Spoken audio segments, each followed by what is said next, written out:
They don't want to see the real people. You have nowhere to go.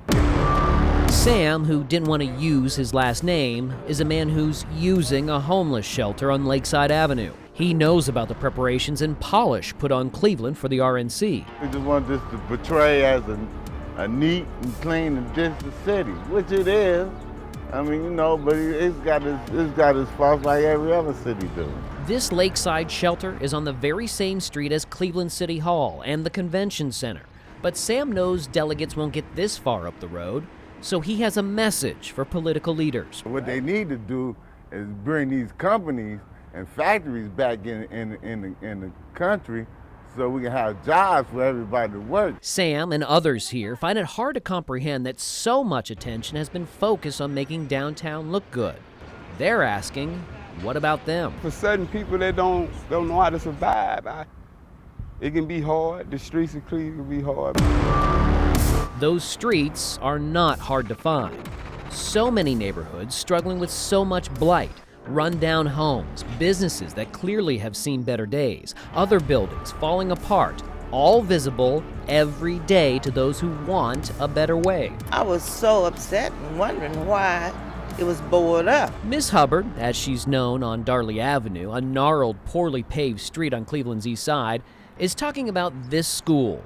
It's been closed for years, yet it still stands as a magnet for frustration. Miss Hubbard wishes RNC leaders would be drawn to neighborhoods like hers. So many people don't have a place to stay, and they sleeping, outside. So how do you get to the people of power, letting them know where you're coming from, letting them know that you need help, letting them know that you're tired of being dumped on, politically, socially, economically? What we see, probably about 98% of our students, 6th to 8th graders, are in poverty. My Moore thinks you do that through our children. Don't have a lot of support.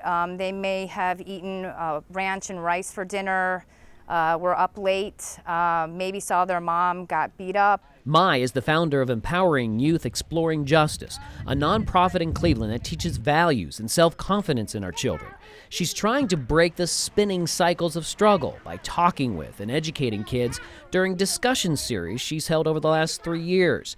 Now that so much is happening with the RNC, Mai told me kids are a bit confused. From their eyes, they're saying, oh my God, all these things are happening downtown. What about us? Why are we left out? What if Donald Trump was standing right in front of Mai right now? I'd ask him what his plans are specifically for Cleveland and what he's doing for these type of neighborhoods, at-risk youth. There are so many studies showing Cleveland's problems. Our poverty rates. We're in the top 10 worst for concentrated poverty. We're number 1 for most distressed cities.